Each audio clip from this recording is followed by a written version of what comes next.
ज्ञानतिमिरान्धस्य ज्ञानाञ्जनशलाकया सत्स्वरूपं मिलितं येन तस्मै श्रीगुरुवे नमः।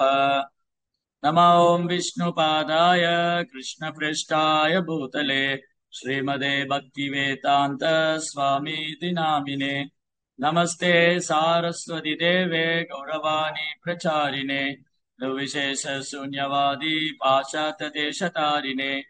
जय श्री कृष्ण चैतन्य प्रभु नित्यानंद श्री अद्वैत गदाधर श्रीवासदि गौर भक्त वृंद। हरे कृष्णा कृष्ण कृष्ण हरे हरे, हरे राम राम राम हरे हरे। ஹரே கிருஷ்ணா. பக்தர் எல்லாருக்கும் இனிமையான காலை வணக்கம். இன்றைய பாகவத சத்சங்க வகுப்புல கலந்து இருக்கிற எல்லா பக்தர்களுக்கும் என்னுடைய பணிவான நமஸ்காரம். அது இங்க பிரபுபார் என்ன சொல்லியிருக்காரு, ரொம்ப அழகா சொல்லியிருக்காரு. தூய பக்தர்களின் சகவாசத்தில் ஸ்ரீமத் பாகவத்தை கேட்கும் வாய்ப்பை யாரால? பாக்கியசாலிகளால் மட்டுமே தூய பகவத் பக்தர்களின் சகவாசத்தில் ஸ்ரீமத் பாகவதத்தை கேட்கும் வாய்ப்பை பெற முடியும். அசோசியேஷன்ங்கிறது ஆன்லைன் அசோசியேஷன் அல்ல. அசோசியேஷன்ல நேர்ல நம்ம அன்றாட வாழ்க்கையில கிருஷ்ண பக்தி பண்ணும்போது என்னென்ன பிரச்சனைகள் வருது, பிரச்சனைகள் வரத்தான் செய்யும். அப்ப அதை எப்படி ஷார்ட் அவுட் பண்றது, மேலும் கிருஷ்ண பக்தியில எப்படி முன்னோக்கி கொண்டு போறது இல்லையா? யோசிச்சு பாருங்க. திடீர்னு நாளைக்கு உங்க ஸ்கூல்ல உங்க குழந்தைகள் சொல்லிடுறாங்க, இனிமே நீங்க ஸ்கூலுக்கு வர வேண்டாம், ஆன்லைன்ல அட்டன் பண்ணுங்க. உங்க ஸ்கூல், இப்ப உங்க பசங்க எல்லாம் ஸ்கூல்ல படிக்கிறாங்கல்ல, அவங்க சொல்லிடுறாங்க ஸ்கூல்ல, இனிமே நீங்க சிரமப்பட்டு வீட்டுல இருந்து வரணும், நீங்க சிரமப்பட்டு வீட்டுல இருந்து வர வேண்டாம், எங்களுக்கு வேன் ஃபீஸ் எல்லாம் கட்ட வேண்டாம், நாங்களும் வேனை மெயின்டைன் பண்ண வேண்டாம். உங்க குழந்தைய ஸ்கூலுக்கு அனுப்புனீங்கன்னா நீங்க ஸ்கூல் ஃபீஸ் கட்டணும், அதுக்கப்புறம் அந்த ஸ்கூலை நாங்க மெயின்டைன் பண்ணணும், டீச்சருக்கெல்லாம் சம்பளம் கொடுக்கணும், அப்புறம் அந்த ஸ்கூலோடைய ரிப்பேர் சார்ஜ் எல்லாம் வேலையெல்லாம் பண்ணணும், எலக்ட்ரிசிட்டி பில்லு கரண்ட் பில்லு கட்டணும், அப்புறம் அந்த மாணவர்கள் யூஸ் பண்றக்கூடிய அந்த ரூம், கிளாஸ் ரூம் இருக்கு, அது டேமேஜ் ஆகும், அதை சரி பண்ணணும், டாய்லெட் கிளீன் பண்ணணும், அதுக்கு வேலையால போடணும். இவ்வளவு இருக்குங்க. இது ஒன்னே வழி இருக்கு. இதெல்லாம் செலவெல்லாம் மிச்சமாகணும்னா நீங்க பசங்களை வீட்டுல இருந்தே ஆன்லைன்ல படிக்க சொல்லுங்க. நீங்க ஸ்கூலுக்கு வர வேண்டாம். உங்க பிள்ளைங்க ஒரு ஸ்கூல்ல இப்படி அனௌன்ஸ் பண்றாங்க. ஒரு ஸ்கூல்ல என்ன அனௌன்ஸ் பண்றாங்க, நீங்க மெனக்கெட்டு உங்க பிள்ளைகளை நீங்க ஸ்கூலுக்கு அனுப்புறீங்க, அப்படி அனுப்பிச்சா நீங்க ஸ்கூல் ஃபீஸ் கட்டுறீங்க, வேன் ஃபீஸ் கட்டுறீங்க, அப்புறம் நாங்களும் வேன் ஃபீஸ் வாங்குறோம், நாங்க வேனை ரிப்பேர் பண்ணணும், அப்புறம் ஸ்கூலை மெயின்டைன் பண்ணணும், டீச்சருக்கெல்லாம் சம்பளம் கொடுக்கணும். அதனால பேசாம என்ன பண்ணலாம், நாங்க ஆன்லைன்ல கிளாஸ் நடத்திடுறோம், நீங்களும் ஆன்லைன்லயே அட்டன் பண்ணிருங்க, எக்ஸாம் ஆன்லைன்லயே எழுதிருங்க. அப்படின்னா இங்க எவ்வளவு பேரு உங்க பசங்களை ஸ்கூலுக்கு அனுப்புவீங்க? அந்த ஸ்கூலுக்கு அனுப்புவீங்க எவ்வளவு பேர் அந்த ஸ்கூலுக்கு அனுப்புவாங்க? டீச்சர்ஸ் எல்லாம் கூட சொல்லிட்டாங்க, டீச்சர்ஸ் நீங்க ஸ்கூலுக்கு வர வேண்டாம், வீட்டுல இருந்தே கிளாஸ் எடுங்க, ஆன்லைன்ல கிளாஸ் எடுங்க அப்படின்னு சொல்லிட்டாங்க. அப்ப அந்த டீச்சர் ஆன்லைன், வீட்டுல இருந்து அந்த டீச்சர் ஆன்லைன் கிளாஸ் எடுத்தா அது எப்படி இருக்கும்? நம்மளும் வீட்டுல உட்காந்து ஆன்லைன்ல அட்டன் பண்ண அது எப்படி இருக்கும்? அந்த பையன் படிக்கிறது எப்படி? ஸ்கூலுக்கு போனாலே ஒழுங்கா படிக்க மாட்டேங்கிறான்னு வேற கம்ப்ளைண்ட். ஸ்கூலுக்கு போயே ஒழுங்கா படிக்க மாட்டேங்கிறான். அப்படி இருக்கும்போது ஆன்லைன்ல எப்படி படிப்பாவ? அப்ப அந்த ஸ்கூலுக்கு அனுப்புவோமா? இல்லைங்க, அந்த ஸ்கூல்ல போனா பிரச்சனை, எந்த ஸ்கூல்ல போனாலும் பிரச்சனை, ஏதாவது ஒரு பிரச்சனை வந்துட்டுதான் இருக்கு அப்படின்னா ஸ்கூலுக்கே போகாம இருக்கிறதா? No. The problem is there must be a solution. பிரச்சனை என்று ஒன்று உண்டு என்றால் தீர்வு என்று ஒன்று உண்டு. பிரச்சனை என்று ஒன்று உண்டு என்றால் தீர்வு என்று ஒன்று உண்டு. அதனால கொரோனா என்ற பிரச்சனை வந்தப்போ ஜூம்னு ஒரு தீர்வு வந்தது இல்லையா? கொரோனான்னு பிரச்சனை வந்தப்போ ஜூம்னு ஒரு தீர்வு வந்தது. இப்ப கொரோனா பிரச்சனை இல்ல, அப்ப ஏன் இந்த ஜூமை நம்ம பிடிச்சுக்கிட்டு இருக்கணும்? ரைட்டா? சோ இப்போ ஏன் ஜூம்ல கனெக்ட் பண்ணிருக்கோம்னா, இது வெளியூர்ல உள்ளவங்க, வர முடியாதவங்க, அவங்களுக்காக. சம்டைம் ஓல்ட் ஏஜ் பீப்புளா இருக்கலாம், சம்டைம் அவங்க வீட்டுல இருந்து கோயில் ரொம்ப தூரத்துல இருக்கலாம். சோ அதனால இந்த ஒரு ஃபெசிலிட்டி நம்ம டேக் இட் ஃபார் கிராண்டட் எடுத்துக்கூடாது. இதான் இருக்கே, அதான் ஜூம் இருக்கே, அப்புறம் கோயிலுக்கு போயிட்டு அப்படின்னு எடுத்துக்கூடாது. அதனால அது அன்னைக்கே சொன்னேன். அன்னைக்கு என்ன சொன்னேன்னா, எனக்கு ரொம்ப சந்தோஷம், ஜூம் நடத்தும்போது நிறைய பேர் வந்தா பரவாயில்ல, இன்னைக்கு ஜூம் மீட்டிங் நிறைய பேர் வந்தாங்க. அப்ப நிறைய பேர் வரணும் நம்ம எதிர்பார்க்க கூடாது. அவங்கவுங்க கோயில்ல போய் சேவை பண்ணணும், அவங்க கோயில்ல பாகவதம் கேட்கணும், அங்க இருக்கிற பக்தருடைய சங்கம் கொள்ளணும், அங்க இருக்கிற வைணவர்களுக்கு சேவை செய்யும். அதான் அடுத்து பிரபா சொல்றேன். பிரபா என்ன சொல்றாரு, புத்தக பாகவதத்துடன் புத்தக பாகவத்துடன் பாகவதம் என்று என்பதை அறிந்துள்ள பகவத் பாகவதுடன், புத்தக பாகவத்துடன் பாகவதம் என்ன என்பதை அறிந்துள்ள பகவத் பாகவதுடன் ஒருவர் தொடர்பு கொள்வரானால் அத்தகைய பாக்கியசாலியால் பௌதிக சிக்கலிருந்து வெளியேற முடியும். சோ இன்னைக்கு வந்து என் மைண்ட்ல இந்த கொஸ்டின் அதுக்கு ப்ராப்பரா ஆன்சர் பண்ணிருக்கேன். இன்னைக்கு மைண்ட்ல என்ன கொஸ்டின்னா, என்ன பாகவதம் கிளாஸ் வச்சிருக்கோம், கொஞ்சம் பேர் தான் வந்திருக்கிறாங்க, மத்தவங்க எல்லாம் என்னன்னாங்க.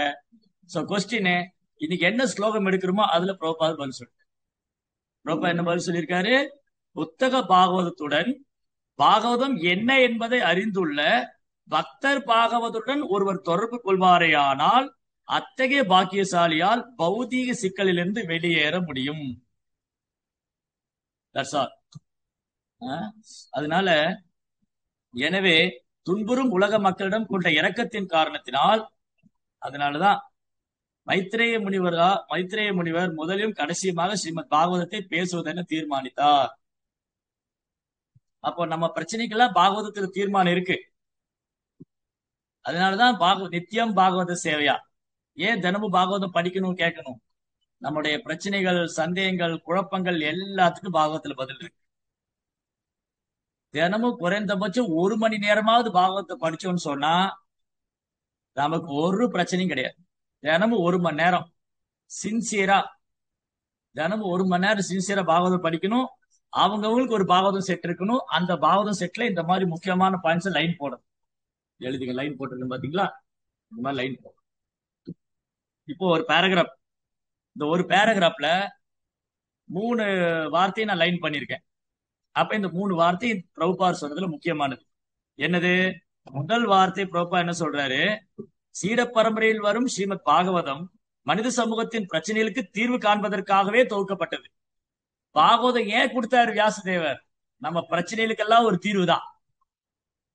அப்ப பாகவதம் படிச்சா நம்ம பிரச்சனையில solve. Actually no problem at all. If you regularly read Srimad Bhagavatam, there is no any problem. அப்ப யார் ப்ராப்ளம்? நாம ப்ராப்ளம். சோ சீடம் அப்பதான் பாகவதம் வந்து சும்மா வாசிச்சு விட்டுற கூடாது. பாகவதத்தை படிக்கணும். படிக்கிறதுனா சும்மா வாசிக்கிறது இல்ல. இன்னைக்கு என்னங்க, இன்னைக்கு பாகவதம் என்ன படிக்கணும் சொல்லுங்க. இன்னைக்கு 2வது ஸ்லோகம். சோகம் நாம் துக்கம் மகத் கதா நாம் விரமாயதஸ்ய பிரவர்த்ததே பாகவதம் புராணம் யதாக சாட்சாத் பகவம் ரிஷிபியக. மிக குறைந்த இன்பத்திற்கான பெருந்துன்பங்களில் சிக்கிக் கொண்டுள்ளவர்களின் நன்மைக்காக மாமுனிவரான பரமபுருஷரா நேரடியாக பேசப்பட்ட ஸ்ரீமத் பாகவத் புராணத்தை பற்றி இப்போது நான் பேச ஆரம்பிக்க போகிறேன். சீட பரம்பரையில் வரும் ஸ்ரீமத் பாகவதம் மனித சமுதாய பிரச்சனைகளை தீர்வு காண்பதற்காக துவக்கப்பட்டது என்பதால் அதை பற்றி பேசுவது மைத்ரேய முனிவர் தீர்மானித்தார். இப்படியும் படிக்கலாம். குழந்தைங்க எல்லாம் ஸ்கூல்ல வாய்ப்பாடு சொல்லுவாங்க இல்லையா? 1 2 2 2 4 3 2 6 4 2 8 2 10 6 2 12. சரி 8 2 எவ்வளவு? இருங்க 1 2 2 2 4 3 2 6 4 2 8. அப்படி படிக்கூடாது. 9 2 எவ்வளவு? 9 2 இருங்க. 1 2 2 2 4 3 2 6 4. பாகவதம் வந்து அப்படி திறந்தா இதுதான் பாயிண்ட். அப்ப அது எப்படி தெரிஞ்சுக்கிறது? அதுக்குதான் பக்தர் பாகவதன். புத்தக பாகவதத்தை அடுத்து என்ன சொல்றாரு? புத்தக பாகவத்துடன் பாகவதம் என்ன என்பதை அறிந்துள்ள பகவத் பாகவதுடன் ஒருவர் தொடர்பு கொள்ள வேண்டுமா? தொடர்பு கொள்வாரே ஆனால் அத்தகைய பாக்கியசாலியால் பௌதிக சிக்கலிலிருந்து வெளியேற முடியும். இன்னைக்கே பௌதிக சிக்கல்ல இருந்து வெளியேற முடியாம கஷ்டப்படுறோம். முதல்ல பௌதிக சிக்கல்னா என்னது? மைண்டு தான் பௌதிக சிக்கல், வேற ஒரு சிக்கலும் கிடையாது. பௌதிகத்துல வேற ஒரு சிக்கலும் கிடையாது. நம்ம மனதுதான் சொல்லுது, வேற ஒண்ணும் இல்லை. சோ இங்க பாயிண்ட் என்னன்னா இதுதான். சோ பாகவதம் ஏன் தொகுக்கப்பட்டது? பாகவதம் எதுக்காக தொகுக்கப்பட்டது? ஏன் மைத்ரேய முனிவரால் பேசப்பட்டது? ஏன் சுகதேவ் கோஸ்வாமியால் பேசப்பட்டது? ஏன் வந்து பிரபுபாதர் பாகவதத்துக்கு விளக்கம் எழுதினாரு? ஏன் பிரபுபாதர் பாகவதத்தை அமெரிக்காவுக்கு கொண்டு போனாரு? முக்கியமான பாடம். So first shloka. மைத்ரேய உவாச்ச சஸ்யவனியோ பதபூர்வம்சோ யல்லோகபாலோ பகவத் பிரதானः பபூபிதேஹாஜித கீர்த்தமாலாம் பதே பதே நூதனயசி அபிக்ஷணம். மைத்ரேய முனிவர் விதுரரிடம் கூறினார், பூரு மகாராஜனின் அரச பரம்பரையில் பரமபுருஷரிடம் தங்களை அர்ப்பணித்துக் கொண்டவர்கள் என்பதால் பூரு மகாராஜாவின் அரச பரம்பரையினர், அந்த அரச பூரு ராஜாவுடைய அந்த வம்சத்துல வந்தவங்க பரமபுருஷருடன் தங்களை அர்ப்பணித்துக் கொண்டவர் என்பதால் அவர்கள் தூய பக்தர்களுக்கு தொண்டு செய்யும் தகுதியுடையவர்களா இருந்தனர். நீங்களும் அதே குடும்பத்தில் பிறந்தவர்தான். என்ன ஆச்சரியம்! உங்களது முயற்சியினால் பகவானின் உன்னத லீலைகள் ஒவ்வொரு வினாடியும் புதிது புதிதாக மாறிக்கொண்டிருக்கின்றன. சோ பாருங்க, இங்க அடுத்த ஃபர்ஸ்ட் பாயிண்ட் என்னன்னா, விதுர மகாத்மா ஆல்ரெடி ஒரு பாகவத் தூய பக்தர், பாகவதர். மகா மகாத்மான்னு சொல்றோம், மகா பாகவத். ஆனா விதுர மகாத்மாவுக்கு அவ்வளவு ஆர்வம். அவர் பகவானை பற்றி தெரிஞ்சிருந்தாலும் அது மைத்திரேயத்தை கேட்கணும்னு ஆசைப்படுறேன். இப்போ சில விஷயங்கள் நமக்கு தெரிஞ்சிருக்கலாம். வேற நம்ம கிருஷ்ண பக்தி பயிற்சி பண்ணிட்டு இருக்கும் போது நம்ம பாகவதம் கேட்டிருக்கலாம், பாகவதம் படிச்சிருக்கலாம், பிரகலாத் மகாராஜோட கதை படிச்சிருக்கலாம், துருவ மகாராஜோட கதை படிச்சிருக்கலாம், பரிச்சித் மகாராஜோட கதை படிச்சிருக்கலாம், அஜாமியோட கதை படிச்சிருக்கலாம், பரத மகாராஜ் கதை படிச்சிருக்கலாம். ஆனா தொடர்ந்து கேட்டுக்கிட்டு இருக்கு. அது தெரிஞ்சிருக்கும், தெரியாம இல்ல. இஸ்கான்ல நம்ம கிருஷ்ண பக்தியை கொஞ்சம் வருஷங்களா பயிற்சி பண்ணிட்டு வரும்போது நமக்கு எல்லா கதையும் பக்தர்கள் சொல்லி தருவாங்க. ஆனா இது நான் ஏற்கனவே கேட்டுட்டேனே, எனக்கு தெரிஞ்சிருச்சேன்னு நினைச்சா போச்சு, அவ்வளவுதான். அதுல இன்னைக்கு புதுசா என்ன கத்துக்கிட்டோம்? ஏன்னா நேத்து கூட கிளாஸ்ல பேசிட்டு இருந்தோம், பாகவதம் கிளாஸ்ல.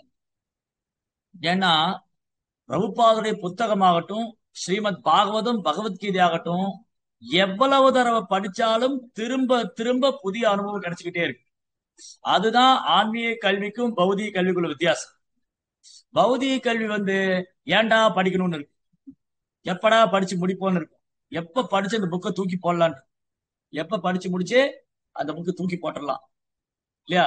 யாருமே பௌதிக கல்விய எனக்கு கெமிஸ்ட்ரி ரொம்ப பிடிக்குங்க, நான் படிச்சு முடிச்சாலும் எனக்கு தினமும் கெமிஸ்ட்ரி படிச்சுட்டே தான் இருக்கேன், அது என்னால விடாம இருக்க முடியல, என்னால பிசிக்ஸ விடாம இருக்க முடியல, என்னால மேக்ஸ விடாம இருக்க முடியல, அது தினம் அது படிக்கலன்னா எனக்கு மண்டை வெடிச்சிரும். நான் கெமிஸ்ட்ரி படிக்கல, கெமிஸ்ட்ரி பத்தி பேசல, அல்லது எக்கானமிக்ஸ், காமர்ஸ், சயின்ஸ், எவ்வளவு சப்ஜெக்ட் இருக்கு. மெட்டீரியல் பௌதிக கல்வி, பௌதிக கல்வி நிறைய இருக்கு, இயற்பியல், கணிதம், வேதியியல், அல்ஜீப்ரா, என்னெல்லாமோ இருக்கு. இதெல்லாம் அது படிக்கும் போது எனக்கு எவ்வளவு ஆனந்தம் தெரியுங்களா? சரி, ஏன்டா இன்னைக்கு ஸ்கூலுக்கு போகலையே, எனக்கு ஏன் ஸ்கூல் லீவ் விட்டாங்கன்னு இருக்கு, தொடர்ந்து இதை நடத்திக்கிட்டே இருக்கலாமே, அவ்வளவு ஆனந்தமா இருக்கு அப்படின்னு யாரோ ஒரு ஸ்டூடெண்ட் என் லைஃப்ல நான் உட்பட சொன்னது. அந்த கல்வி அப்படிதான் இல்லையா? யாரா ஒருத்தர் 12ஆம் வகுப்பு முடிச்சுட்டு அந்த புத்தகத்தை பத்திரமா வச்சு தினமும் எடுத்து படிக்கிறாங்கன்னு சொல்லுங்க. 12th எக்ஸாம் எழுதிட்டு அந்த புக்கை பத்திரமா வச்சுக்கிட்டு தினமும் எடுத்து எடுத்து படிக்கிறாங்க, அதை நினைவுபடுத்திக்கிறாங்க. அதை நினைவுபடுத்தும் போது அப்படியே ஆனந்தம் வருது, அப்படியே கண்ணுல கண்ணீர் எல்லாம் வருது, அப்படியே உல்லாசமா இருக்கு. அடுத்த நாள் எக்ஸாம் முடிஞ்ச அடுத்த நாள் பேப்பர் காத்துல தூக்கி போறதில்ல. இப்ப எல்லாம் அது நம்ம காலம் 80s. நான் 80 கிட்ஸ். 80 கிட்ஸ் என்ன பண்ணுவோம்னா, 80களில் இருந்த பசங்க என்ன பண்ணுவோம்னா, நாங்க ஒரு செட் ஆஃப் புக்ஸ் எப்படி தெரியுமா பண்ணுவோம், எங்க அண்ணன் எவனா மூத்த பையன் இருப்பான், அவன் ஒரு புக் படிச்சிருப்பான், அந்த புக்கு அப்படியே என்கிட்ட கொடுப்பான். நான் படிச்சுட்டு என்னோட சித்தப்பா பையன் பெரியப்பா பையனுக்கு கொடுப்பேன், அவன் படிச்சுட்டு. இதுதான் நடந்துட்டு இருந்தது. இன்னைக்கு என்ன நடக்குதுன்னா, அந்த ஸ்கூல் எக்ஸாம் கடைசி எக்ஸாம் முடிஞ்ச உடனே அந்த பேப்பர்லாம் காத்துல பறக்குது, ராக்கெட் பறக்குது, படிக்கும் போதே பறக்குது. அதான் படிச்சு கிழிச்சிட்டியா, படிச்சு கிழிச்சிட்டேங்க. எப்படி கிழிச்சாங்க? எக்ஸாம் முடிச்ச கடைசி நாள் பேப்பர்லாம் பறக்குது, கொஸ்டின் பேப்பரு, ஆன்சர் ஷீட்டு எல்லாம் பறக்குது. அப்புறம் இங்க் எடுத்து அடிச்சு உடம்புல சட்டையில அடிச்சு ஆவும் ரோட்ல கத்தி. ஏன்னா பௌதிக கல்வியில அப்படி புலகாயுதம் அடிச்சிட்டாங்க. பௌதிக கல்வியில நீங்க பாக்கலாம், கடைசி நாள் எக்ஸாம், ஆனுவல் எக்ஸாம் முடிஞ்சு கடைசி நாள் 12th படிச்சு முடிச்சவங்க, 10th படிச்சு முடிச்சவங்க, இந்த மாதிரி எல்லாம் கடைசி எக்ஸாம் எழுதிருப்பான் இல்லையா, அவன் இவ்வளவு நாள் ஒரு மாதிரி மென்டலா இருந்திருப்பான். ஏன்னா புக்கு அந்த புக்கு படிச்சு படிச்சு மென்டல் ஆகி, அந்த மென்டலோட உச்சக்கட்டம் தான் என்னன்னா, அந்த எக்ஸாம் முடிஞ்சோட இங்க் எடுத்து அடிச்சு ஒருத்த சட்டையெல்லாம் இங்க் ஆக்கி விட்டு. இதை நான் பார்த்தேன். எப்பன்னா போன வருஷம் எங்கேயோ ப்ரோக்ராம்க்காக போயிட்டு இருந்தேன். அப்ப ரோட்ல பசங்க எல்லாம் அப்படி பண்ணிட்டு இருந்தாங்க. அப்ப இது சும்மா நான் கதையெல்லாம் உள்ள நடக்கிறதா சொல்றேன். அந்த இங்க் எடுத்து அடிச்சு புக்கெல்லாம் கிழிச்சு ரோட்ல எல்லாம் அந்த பேப்பர் சுத்தி விட்டு விளையாடு, ராக்கெட் விட்டு விளையாடு. ஏன்னா அப்படி ஆனந்தம், அந்த கல்வி படிச்சதுல ஆனந்தத்துக்கு உச்சகட்டத்துக்கு போயிட்டார். அதுதான் பௌதிக கல்வி. சோ பௌதிக கல்வி எப்படா முடிச்சு வெளியே வருவோன்று. ஆனா வெளியிலேயே வர முடியாது. என்ன பண்ணுவாங்க? இது ஆரம்பத்துல இருந்து ஆரம்பிப்பாங்க. இப்ப படிச்சாதான் பின்னாடி நல்லா இருப்பேன், இப்ப படிச்சாதான் டேய் ஒழுங்கா படிடா, படிக்கலைன்னா அவ்வளவுதான், நீ மாடு மேய்க்க போகணும். அது மாடு மேய்க்கிறதுக்கு ரொம்ப கேவலமான வேலையை நினைச்சிட்டு இருக்காங்க. அதுதான் வியாபாரத்தின் உயர்ந்த தர்மமே. கிருஷி கௌரக்ஷ வாணிஷ்யம் கிருஷி கிருஷி கௌரக்ஷ வாணிஷ்யம் வைஷ்ய கர்ம சுபாவச்சன். சோ தொழில் என்னவா இருந்ததுன்னா இதுதான் தொழில். பசுக்களை பராமரிக்கிறது, தானியங்கள் உற்பத்தி பண்றது. இதுதான் இந்த இதுல கிடைக்கக்கூடிய எக்கானமி, இது கிடைக்கக்கூடிய பொருளாதாரம் இருக்கு இல்லையா, இது வீழ்ச்சி அடையாத பொருளாதாரம். ஆனா இது நமக்கு இன்னைக்கு பண்ண தெரியல. இன்னைக்கு ஏன் பண்ண தெரியல? இதுல இருந்து ரொம்ப தூரம் நம்ம விலகிட்டோம். பசு பராமரிப்புல இருந்தும் தானியங்கள் உற்பத்தி பண்றது ரொம்ப தூரம் விலகிட்டதுனால இது என்ன ஆச்சுன்னா, இதெல்லாம் நம்மளால பண்ண முடியாது, இது சாத்தியம் இல்ல, படிக்க தெரியாதவன் தான் பண்ணுவான், படிக்க தெரியாதவன் புத்தி இல்லாதவன். ஆனா அப்படி நினைச்சுக்காதீங்க. கோமாதா பாத்துக்கிறதுக்கு ரொம்ப புத்திசாலித்தனம் வேணும். இப்போ உதாரணத்துக்கு இங்க நிறைய நிறைய கிரகஸ்தர்கள் இருக்காங்க. இவங்களுக்கு குழந்தை பிறகு ஒரு ஒரு அம்மா குழந்தை பெத்துக்கிறாங்க, குழந்தை பிறக்குது, ஒரு கணவன் மனைவி தம்பதி குழந்தை பிறக்குது. அந்த அம்மாவுக்கு தெரியும் அந்த குழந்தை எதுக்காக அழுகுது, இது பசினால் அழுகுதா, இல்ல ஏதோ ஒரு உள்ளுக்குள்ள ஏதாவது வியாதியா, என்ன ஏது, இந்த அப்பா அம்மாவுக்கு தெரியும், தெரிஞ்சிருக்கணும், தெரியணும். அந்த குழந்தையும் அழுகுது, அந்த குழந்தை அழுது ரியாக்ட் பண்ணுது. இந்த குழந்தை என்ன பண்ணுது? அழுகுது, பசிச்சா அழுகுது, உடனே அம்மா எடுத்து பால் கொடுக்குறா. பசிச்சு அழுத உடனே என்ன பண்றா? அம்மா எடுத்து பால் கொடுக்குறா. அப்புறம் அடுத்து அது அலாரம் சிக்கல் மாதிரி வந்துட்டே இருக்கும். அந்த குழந்தை அழுகுதுன்னா பால் கொடுக்கணும், இல்ல அம்மா மடியில வச்சுக்கணும், கீழே விட்டா அழுவும், அம்மா மடியில வச்சுக்கணும், இல்ல அப்பா தோல்ல போட்டுக்கணும். அப்போ இந்த அப்பா அம்மாவுக்கு குழந்தைக்கு ஒரு லாங்குவேஜ் இருக்கு. ஆனா பசுமாதாவை பாத்துக்கிறது நம்ம தான் பாத்துக்கணும். அதுக்கு சொல்லலாம் தெரியாது, சொல்லலாம் செய்யாது. எனக்கு இப்ப பால் வேணும், எனக்கு இவ்வளவுதான் பால் கொடுக்கணும், நான் இவ்வளவுதான் பால் குடிப்பேன், இது நீங்க இப்படிதான் பாத்துக்கணும், எனக்கு இது தேவை இருக்குன்னு சொல்லாது. அப்ப அதை தேவை அறிந்து செய்வது புத்திசாலித்தனமா? பசுவுக்கு தேவை அறிந்து பாத்துக்கிறதுன்னு ஒண்ணு இருக்கு. என் குழந்தை அழுகுது, பால் கொடுத்தா அப்ப யாரு புத்திசாலி? அழுகிற குழந்தைக்கு பால் கொடுத்தவங்க புத்திசாலியா? பசு என்னன்னே என்னன்னு கேட்க தெரியாது, அதை கவனிக்கிறவங்க புத்திசாலியா? யாரு புத்திசாலி? நல்லா யோசிச்சு பாருங்க. ஒரு அழுகிற குழந்தைக்கு பால் கொடுக்கிற அம்மா புத்திசாலியா, இல்ல இந்த கோமாதா கண்ணுக்குட்டிக்கு என்ன தேவைன்னு சொல்ல தெரியல, அதை நான் தான் பாத்துக்கணும், நான் தான் அதுக்கு வேலைக்கு செய்யணும், இதுல யாரு புத்திசாலி? ஆஹ் அப்போ கோமாதா பாத்துக்கிறது எவ்வளவு புத்திசாலித்தனம் தேவைப்படுது. நம்ம என்னமோ நினைச்சிட்டு இருக்கோம் ஒண்ணு இல்லாத மாடு மேய்க்க போட்டோம். அவ்வளவு ஈஸி இல்ல. வீட்டுல உள்ள பசங்களை மேய்க்கலாம், ஆனா மாடுகளை மேய்க்கிறது அவ்வளவு ஈஸி இல்ல. ஆமா, பசங்களை மேய்க்கலாம். இப்போ அதுல இன்னொரு விஷயம் என்னன்னா, கோமாதாவை கூட மெயின்டைன் பண்ணிடலாம், பாத்துக்கலாம், பராமரிக்கலாம். ஆனா பசங்களை வீட்டுல பாத்துக்க முடியல. அது அதோட, ஏன்னா அவங்க ஆறு அறிவு இருக்குல்ல, பசங்களுக்கு எல்லாம் ஆறு அறிவு. அதனால அவங்கள நம்ம தான் பாத்துக்கணும். கோமாதாக்கு அஞ்சு அறிவு, அதனால நம்ம பாத்துக்க வேண்டியது. ஆனா அது எவ்வளவு அமைதியா இருக்கு. கோமாதா அவ்வளவு அமைதியா இருக்கு. அது என்ன தேவையோ அதுக்கு நம்ம கொடுத்தா அது சாப்பிட்டுட்டு பேசாம இருக்கு. அது அதுக்கெல்லாம் லாங்குவேஜ் இருக்கு, அது பாக்குது. நான் இந்த பக்கம் கிராஸ் பண்ணி போகும்போது என்ன பாக்குது அப்படின்னா என்ன அர்த்தம்? அதுக்கு ஏதோ தேவைப்படுதுன்னு அர்த்தம். இதே நம்ம வீட்டுல பையன் என்ன பண்ணுவான்? வீட்டை முதல்ல ரெண்டு ஆக்குவான் இல்லையா? கோமாதா அப்படி எல்லாம் பண்ணாது. அதனால மனுஷங்களோட ஏன் கோமாதான்னு சொல்றோம்? மனுஷங்க கூட அவ்வளவு கிடையாது. கோமாதா அவ்வளவு தெய்வீகமானது, சாத்வீகமானது. அதனாலதான் கோமாதாவுக்கு சேவை பண்றது பகவானுக்கு சேவை பண்றதா சொல்றோம். கோமாதாவுக்கு சேவை பண்றது பகவானுக்கு சேவை பண்றது. எனக்கெல்லாம் அனுபவமே கிடையாது. எனக்கு கோமாதான்னா என்ன, அது எப்படி பாத்துக்கணும், ஏன்னா நான் சிட்டி லைஃப்ல இருந்தேன். சிட்டி வாழ்க்கையில இருந்ததுனால எனக்கு கோமாதா, எனக்கு நாய்க்குட்டி பூனை குட்டி கூட பத்தி கூட தெரியாது. சாப்பிட்டோமா, வேலைக்கு போனோமா, அங்க போய் சீட்டை தேய்ச்சிட்டு வந்தோமா, இல்ல நாலு பேருக்கு நம்ம படிச்ச வேலையை பத்தி ஏதாவது வேலை பார்த்தோமா, இதுதான் தெரியும். ஆனா இன்னைக்குதான் தெரியுது இந்த கோமாதா ஒன்னொன்னு என்னென்ன பாடம் கத்து கொடுக்குதுன்னு. என்னமோ நம்ம கோமாதா சேவை பண்றத சாதாரணமா நினைச்சிட்டு இருக்கோம். ஆனா கோமாதாவுக்கு சேவை பண்றதுனால அந்த கோ சேவை பண்றவங்களுக்கு உண்மையா கோமாதாவுக்கு சேவை பண்ணா அவங்களுக்கு பணிவு வரும். யார் ஒருத்தர் கோமாதாவுக்கு சேவை பண்றாங்களோ, இது என்னுடைய பர்சனல் எக்ஸ்பீரியன்ஸ், இது என்னுடைய தனிப்பட்ட அனுபவம். கோமாதாவுக்கு தொடர்ந்து சேவை பண்ணா பணிவு, எளிமை, பொறுமை வருது. அப்ப உங்ககிட்ட இருக்கான்னு கேட்டீங்கன்னா நான் இன்னும் அதுல பக்குவம் ஆகலைன்னு சொல்ல, நான் பக்குவம் ஆகல. ஆனா அதை தொடர்ந்து செஞ்சாகும். அதுதான் பகவானுடைய சேவையில் ஈடுபடுறதுடைய ஸ்பெஷாலிட்டி.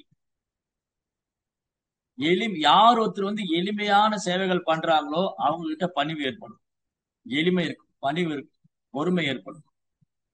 அதனாலதான் இந்த சேவைகள்லாம் ரொம்ப முக்கியம்னு சொல்றது. பசு பராமரிக்கிறது, தானியங்கள் உற்பத்தி பண்றது. ஏன்னா அந்த அந்த அது வந்து செய்யறதுனால அவருடைய கேரக்டர் வந்து சேஞ்ச் ஆகும், குணநலன்கள் மாறும். ஏன்னா அது ரொம்ப சாதாரண சேவை, ரொம்ப எளிமையான சேவை. சோ இப்படி இந்த அஹ், எங்க எங்க பேசிட்டு இருந்தோம் அது, அஹ், பௌதிக கல்வி பத்தி பேசணும்.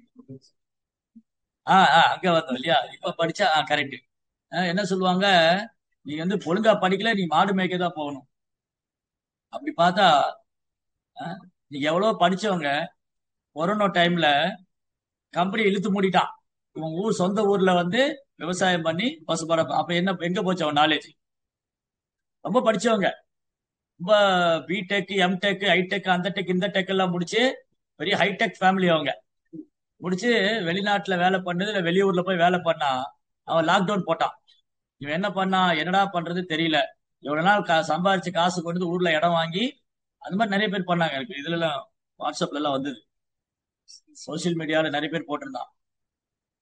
எப்ப வந்ததுக்கு அப்புறம், அடிபட்டதுக்கு அப்புறம் இதைத்தான் முதலே பண்ணிட்டு இருந்தோம் நம்ம, இல்லையா? நம்ம எல்லாரும் இதைத்தான் முதல்ல பண்ணிட்டு இருந்தோம். எதுக்குமே வெளியில போக வேண்டிய அவசியமே இல்லாம இருக்கு. அதனால ரொம்ப படிச்சவங்க இன்னைக்குதான் உணர்றாங்க அதை. ஐயோ, நான் இவ்வளவு நாள் இது தெரியாம போயிடுச்சே. இன்னைக்கு சொந்த ஊர்ல வந்துட்டு எப்படி இயற்கை விவசாயம் பண்ணலாம், எப்படி பசுக்களை பராமரிக்கலாம், அதுல இப்ப நிறைய பேர் போடுறாங்க. ஆட்டுக்குட்டியை வளர்த்து அதுல எவ்வளவுக்கு என்ன லாபம் வந்துச்சு, கழுதையை வளர்த்து என்ன லாபம் வந்தது, எரும மாடு வச்சு என்ன லாபம் வந்தது, எல்லாம் போடுறாங்க இப்போ. எருமை வளர்க்கும் கலைன்னு ஒருத்தர் வீடியோ போட்டிருக்கான். அப்புறம் கழுதை வளர்க்கும் கலை. என்ன கழுதை மேய்க்கிற சாதாரணமா நினைக்காதீங்க, அது இவ்வளவு ப்ராஃபிட் இருக்குன்னு போட்டிருக்கான். கழுதையை வளர்க்கறத சாதாரணமா நினைக்காதீங்க. அப்போ கழுதையை வளர்க்கறது ரொம்ப மோசமான வேலை, படிச்சுட்டு வேலை செய்யறது. கழுதையை வளர்க்கறது நம்ம வந்து சாதாரணமா நினைச்சிட்டு இருக்கோம். அவன் போடுறான் கழுதை வளர்ப்புல என்னென்ன லாபம் இருக்கு, அப்புறம் தென்னை வச்சா என்னென்ன பலன், எப்படி நாங்க இவ்வளவு குறுகிய காலத்துல இவ்வளவு லாபம் எப்படி எடுத்தோம் சொல்றான். ஒருத்தன் இன்னைக்கு வீடியோ போட்டிருக்கான், எப்படிங்க இவ்வளவு குறுகிய காலத்துல இது பண்ணீங்க, நான் இதை பண்ணேன் அதை பண்ண, அது ஒரு 1/2 மணி நேரம் வீடியோ போ.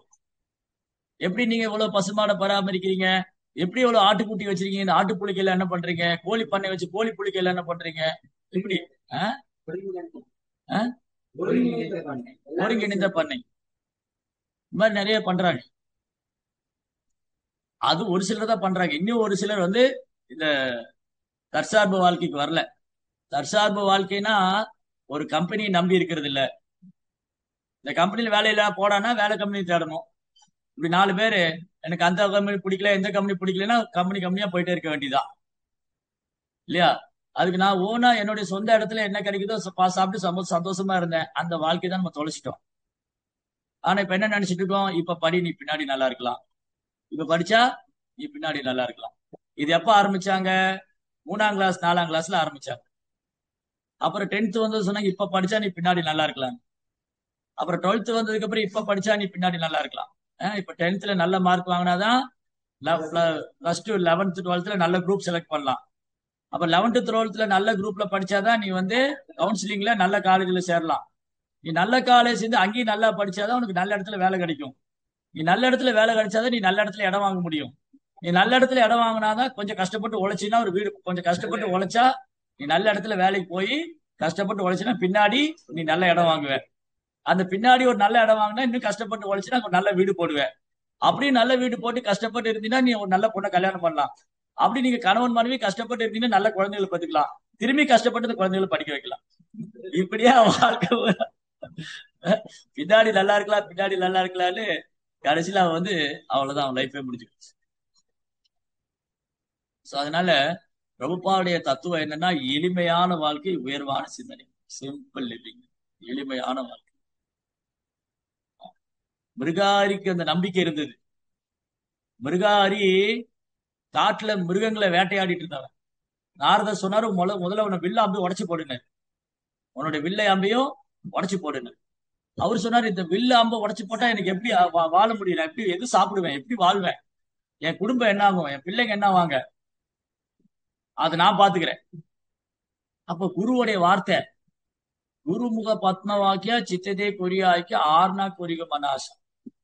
சோ நாரதர் சொன்ன ஒரே காரணத்தினால அந்த மிருகாரி நாரதன் மேல நம்பிக்கை வச்சார், தன்னுடைய வில்லை அம்பி முறிச்சு போட்டார். நீங்க உட்காந்து ஹரே கிருஷ்ணா மந்திரம் சொல்லுங்க. நம்ம சொல்லுவோமா வெளியே? அப்படி சொன்னா என்ன சொல்லுவாங்க, ஒரு வேற வேலை இல்ல, ஹரே கிருஷ்ணா மந்திரம் சொன்னா எனக்கு சாப்பாடு கிடைச்சிருமான்னு கேட்போம். ஆனா நம்பிக்கை இருந்தா, பகவானுடைய நாமத்து மேலேயும் குருவோடைய வார்த்தை மேலே நம்பிக்கை இருந்தா கிடைக்கும். எப்படி கிடைச்சது மிருகாரிக்கு? மிருகாரி ஒரு வைஷ்ணவர் ஆயிட்டான்னு கேள்விப்பட்ட உடனே சுத்து வட்டார கிராமத்துல இருக்கிறவங்க எல்லாம் அரிசி, பருப்பு, கோதுமை, பால், தயிர் எல்லாம் கொண்டு வரும். அவருக்கு தேவைக்கு மேலேயே வந்துருச்சு. அது என்ன பண்ணாரு, பிரசாதமா டிஸ்ட்ரிபியூட் பண்ணாரு, பதுக்கி வைக்கல. ஓ அடுத்த வேலைக்கு என்ன ஆகும் தெரியாது, பதுக்கிலாம் வைக்கல. அவருக்கு பகவான் முதல்ல நாரதர் மேல, குரு மேல விசுவாசம், குரு மேல வலுவாத நம்பிக்கை. என் குருமாரா சொல்லிட்டாரு, அவ்வளவுதான். அது நடக்குமா நடக்காதா, கிடைக்குமா கிடைக்காதா, அது எனக்கு தகுதி இருக்கா இல்லையா, அது என்னால பண்ண முடியுமா முடியாதா, இந்த பேச்சுக்கே இடம் கிடையாது. அதுக்கப்புறம் குருவுடைய கருணையால பகவானுடைய நாமத்து மேல நம்பிக்கை, எல்லாமே கிடைச்சது மிருகாரி. சோ நம்ம ஓகே, நம்ம மிருகாரியோட ஒப்பிட வேண்டாம், எல்லாத்தையும் விட்டுட்டு எல்லாம் வர வேண்டாம். சோ அட்லீஸ்ட் நம்ம என்ன பண்ணலாம், அட்லீஸ்ட் ரொம்ப எளிமையா இருக்கிறதுக்கும் நம்முடைய கிருஷ்ண உணர்வை பாதுகாத்து கிருஷ்ண உணர்வுல முன்னேற்றம் அடையணும். அதுதான் முக்கியம், கிருஷ்ண உணர்வுல முன்னேற்றம் அடையணும்.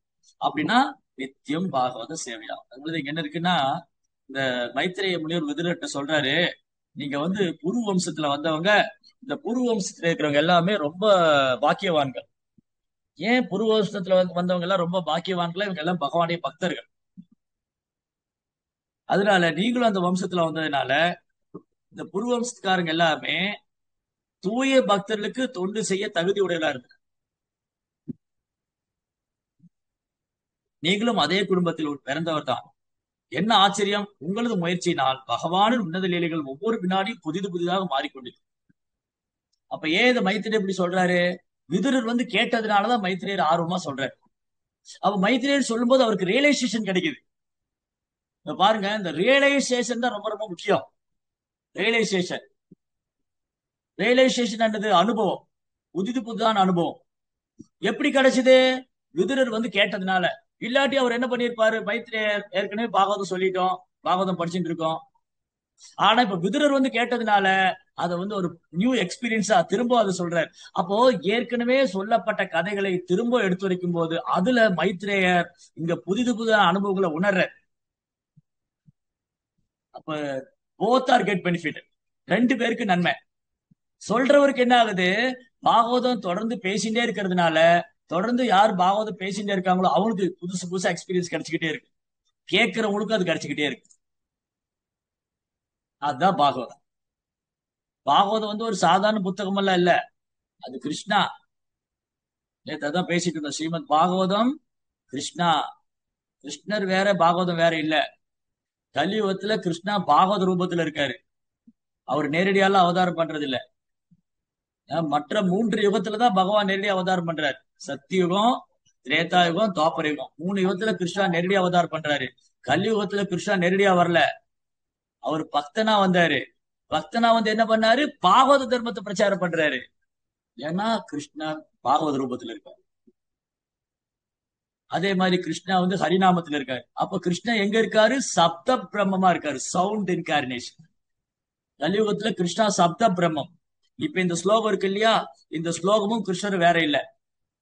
சோகம் நிருணாம் சல்ல சுகாய துக்கம் மகத் கதானாம் விரமாய தஸ்ய பவத்தையே பாகவதம் புராணம் யத்தாக சாட்சாத் பகவான் ரிஷப்யக. யத் ஆக சாட்சாத் பகவான் ரிஷப்யக. பரமபுருஷனால் நேரடியாக பேசப்பட்டது. பாகவதம் என்னது? பகவானால் நேரடியா பேசப்பட்டது. அப்ப பகவானால் நேரடியா பேசப்பட்டதுக்கு பகவானுக்கு என்ன வித்தியாசம்? No difference. பகவத்கீதை பகவானால் நேரடியா பேசப்பட்டது. அப்ப பகவத்கீதை பகவான் வேற இல்ல. இப்ப உதாரணத்துக்கு இவருடைய அப்பா இவருடைய அப்பா கிட்ட ஒண்ணு சொல்றாரு, டேய் தம்பி இதை பண்றா அப்படின்னு சொல்றாரு. இவன் பண்ணல. அப்ப என்ன என்ன என்ன என்ன பிரச்சனை அங்க? அவங்க அப்பாவுக்கும் அவருடைய வார்த்தைக்கு என்ன வித்தியாசம்? நான் சொல்றேன் நீ பண்ணல. இல்ல, நீங்க சொல்லிட்டு போயிட்டீங்க, அதையே நான் ஃபாலோ பண்ணும். நான் சொல்லிட்டு போனாலும் நான் தானே சொன்னேன். அப்ப நான் சொன்னதுக்கு எனக்கு என்ன வித்தியாசம்? அப்ப நீ என்னுடைய வார்த்தையை கேட்கலைன்னா நீ என்ன அவமதிக்கிற சொல்லுவாரா? இப்ப உங்க அப்பா இருக்காரு, அவங்க அப்பா கிட்ட ஒண்ணு சொல்றாரு, இவர் அதை செய்யாம விட்டுட்டாரு. அப்போ நீ வந்து அந்த வேலையை அவமதிக்கல, அந்த சேவையை அவமதிக்கல, அந்த வார்த்தையை அவமதிக்கல, நீ என்ன அவமதிக்கிற சொல்றாரா? அப்போ அவங்க அப்பாவுடைய வார்த்தைக்கும் அதுக்கும் வித்தியாசம் இல்லை. தந்தை சொல்மிக்க மந்திரமில்லை. படிச்சிருக்கோமா? தந்தை சொல்மிக்க மந்திரமில்லை. அதே மாதிரிதான் எல்லோருக்கும் தந்தை கிருஷ்ணா. பிதாகமஸ்ய ஜெகதோ மாதா தாதா பிதாமக. இந்த அகிலத்துடைய தாய் தந்தை முன்னோன் காப்பவன் கிருஷ்ணா. அப்ப கிருஷ்ணாவுடைய வார்த்தைக்கும் கிருஷ்ணாவுக்கு வித்தியாசம் கிடையாது. கிருஷ்ணாவுடைய வார்த்தை பகவத்கீதை, கிருஷ்ணாவுக்கு வித்தியாசம் இல்ல. கிருஷ்ணாவுடைய வார்த்தை பாகவதம், கிருஷ்ணாவுக்கு வித்தியாசம் இல்லை. பகவத்கீதைக்கும் பாகவதத்துக்கும் கிருஷ்ணருக்கும் there is no difference. அப்படி யாரா வித்தியாசப்படுத்தி பார்த்தா அவங்க அறிவில் குறைந்தவன் அர்த்தம், அவங்களுக்கு அனுபவம் இல்லைன்னு அர்த்தம். பாகவதமும் பகவத்கீதையும் கிருஷ்ணர்ல இருந்து வேறானதே அல்ல. பாகவத ரூபத்துல கிருஷ்ணர் இருக்கார், பாகவத ஸ்லோகத்துல கிருஷ்ணர் இருக்கார், பகவத்கீதை ஸ்லோகத்துல பகவான் இருக்கார். அப்ப பகவத்கீதை பாகவதம் படிச்சா நமக்கு அவருடைய அசோசியேஷன் கிடைக்குது, கிருஷ்ணனுடைய சங்கம் கிடைக்குது. ஏன் பாகவதம் படிங்க படிங்க படிங்க, ஏன் பகவத்கீதை படிங்க படிங்க படிங்கன்னு சொல்றாங்க? ஏன் புரோபார் வழக்கு எழுதியிருக்காரு? ஏன் திரும்ப திரும்ப படிக்க சொல்றாரு? ஏன்னா there is no difference between Bhagavad Gita Bhagavatam and Krishna. ஏன் திரும்ப திரும்ப படிக்க சொல்றாங்க? அதை திரும்ப திரும்ப படிக்கிறதுனால இவர் கலைப்படையவே இல்லையே. சுகதேவ் கோசாமி கலைப்படையில, பரிச்சித் மகாராஜ் கலைப்படையில, விதுரர் கலைப்படையில, மைத்ரேயர் கலைப்படையில, அர்ஜுனன் கலைப்படையில. ஏன் ஏன் கலைப்படையில? ஏன்னா அது புதுசு புதுசா அனுபவம் கொடுத்துட்டே இருக்கு, புதுசு புதுசா அது பரவசம் கொடுக்குது. எவ்வளவு முறை பாகவதம் படிச்சாலும், எவ்வளவு முறை பாகவதம் கேட்டாலும், ஸ்பீக்கர் வேணா டிஃபரெண்ட் டிஃபரெண்ட் ஸ்பீக்கரா இருக்கலாம். இன்னைக்கு நான் பேசலாம், நாளைக்கு இன்னொரு பக்தர் பேசலாம், யார் பேசினாலும் இந்த விஷயம் ஒண்ணுதான். அது கிருஷ்ணாவுடைய லீலைகள், அவருடைய நாம ரூப குணம். அதே சமயம் யார்கிட்ட வேணாலும் கேட்கலாம்னு அர்த்தம் இல்ல. என்ன வார்த்தை தெளிவா சொல்லியிருக்காரு? புத்தக பாகவத்துடன் பாகவதம் என்ன என்பதை அறிந்துள்ள பகவத் பக்தருடன் ஒருவன் தொடர்பு கொள்ளவாரையானால் அத்தகைய பாக்கியசாலியால் பௌதிக சிக்கல் இருந்து வெளியேற முடியும். சோ பாகவதம் தானே, யார் வேணா பேசினா கேட்கலாம்? நோ நோ, கிடையாது. பாகவத பரக்கியா பாகவதஸ்தானே. சைத்தன்ய மாப்புடைய பர்சனல் செக்ரட்டரி சொல்றார், ஸ்வரூப் தாமோதர் கோஸ்வாமி, நீ புத்தக பாகவதத்தை அறிந்து கொள்ள வேண்டுமா, பக்தர் பாகவதத்தை போகணும். நீ புத்தக பாகவதத்தை அறிந்து கொள்ள வேண்டுமானால் பக்தர் பாகவதத்தை போகணும். ரைட்? அதே மாதிரி சனாதன் கோஸ்வாமி என்ன சொல்றாரு? அவர் எச்சரிக்கையே செய்யறாரு, பக்தர் அல்லாதவற்று இருந்து பாகவதம் கேட்காதீங்க. அவைஷ்ணவா அவைஷ்ணவா முகதீகனா பூதஹரி கதாமிர்தம் ஸ்ரவணம் நைவ கர்த்தவியம் சர்ப்ப உச்சிஷ்ட எதாப்பயா. பக்தர் அல்லாதவன்ட்டு பாகவதம் கேட்காதீங்க. ஹரிகதை, ஹரிகதை அமிர்தம் தாங்க. யார் சொன்னா என்னங்க? இல்லையா? ஹரிகதை அமிர்தம், அது யார் சொன்னா என்ன? அது எஸ்பிபி பாடினா என்ன, ஜெயசுதாஸ் பாடினா என்ன? இல்லையா? அது கிருஷ்ணனுடைய பாட்டு தானே. இப்போ ஹரே கிருஷ்ணா மந்திரத்தை எஸ்பிபி பாடலாம், ஜெயசுதாஸ் பாடலாம், இல்ல நாளைக்கு யாராவது ஒரு சினிமா நடிகர் பாடலாம், ஒரு பெரிய குரல் வளம் உள்ளவர் பாடலாம். ஆனா அதை நம்ம கேட்கணுமா? நோ, அவசியம் இல்லை. ஏன்னா அவங்க பாடுற நோக்கம் வேற. இப்போ இப்ப பிரபலமான பாடகர்கள் கிருஷ்ணனுடைய பாட்டு, கிருஷ்ணனுடைய பாட்டை வந்து ஒரு பிரபலமானவர் பாடுறாருன்னு சொன்னா, இல்ல ஒரு பாடகர் பாடுறாருன்னா, மேபி அவர் குரல் வளத்துக்காக பாடலாம், இல்ல அவர் வந்து காசுக்காக பாடலாம், இல்ல புகழுக்காக பாடலாம், இல்ல பக்திக்காகவும் பாடலாம். பக்தி இல்லைன்னு சொல்ல முடியாது, பக்தினாலும் பாடலாம். ஆனா அவங்க சுத்த பக்தரா? அவரு ஆச்சாரிய சம்பிரதாயத்துல வர்றாங்களா? அவங்க பகவானுக்கு சேவை பண்ணிட்டு இருக்காங்களா? இந்த கேள்வி எல்லாம் இருக்கு. அதனால யார் வேணாலும் பாடலாம், யார் வேணாலும் எதை வேணாலும் கேட்கலாம். நோ, அவைஷ்ணவா ஃபர்ஸ்ட் ஸ்டார்ட் பண்ணிட்டு, சனாதன் கோஷ ஃபர்ஸ்ட் அவைஷ்ணவா, பக்தர் அல்லாத.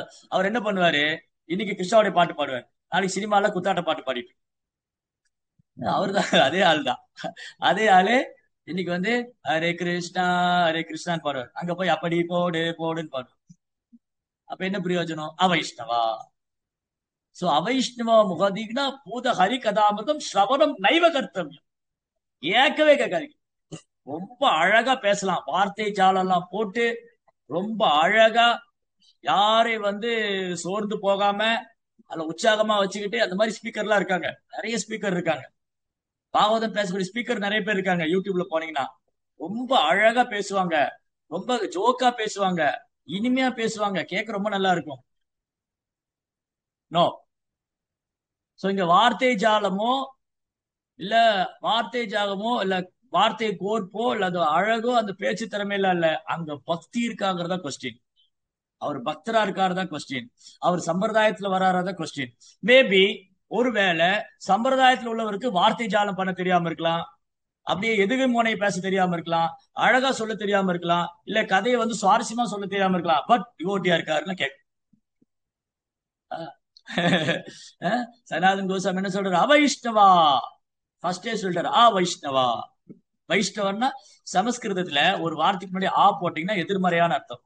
தமிழ்ல அப்படிதான். இப்ப தர்மம் அதர்மம், தர்மத்துக்கு எதிரானது அதர்மம் இல்லையா?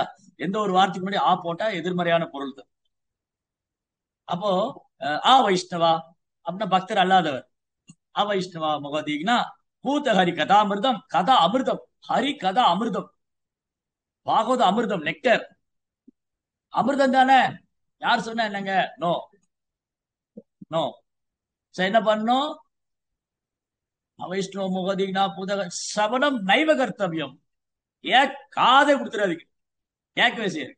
இல்லையே கேட்டு பார்க்கலாமே, கேளுங்க. கேட்டா எப்படி இருக்கும்? சர்ப்பா சர்ப்ப உச்சிஷ்டா. உச்சிஷ்டானா பாம்பு தொட்ட பால். பயா பயா பாயா மீன்ஸ் மில்க். பயானா மில்க், பால். சர்ப்ப உச்சிஷ்ட எதா பயா. இப்ப வந்து பால் நமக்கு அமிர்தம் தான். இப்ப என்ன பண்ணாங்க? பாலை நல்லா சுண்ட காய்ச்சி அதுல கொஞ்சம் குங்கும பூ எல்லாம் போட்டு கொஞ்சம் ஏலக்காய் எல்லாம் போட்டு அதுல வந்து கொஞ்சம் இதெல்லாம் பனங்கள் கண்டெல்லாம் போட்டா அது அமிர்தம். அதை வச்சுட்டு ஒரு பாம்பு வந்து தொட்டுருச்சு. அப்ப குடிப்போமா அதே? அவர் 108க்கு தான் கால் பண்ணும்.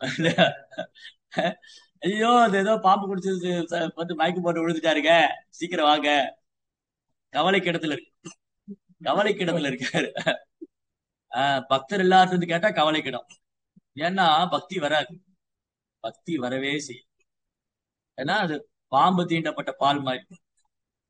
அது பால் அமிர்தம் தான், பாம்பு தீண்டுச்சுன்னா நோ.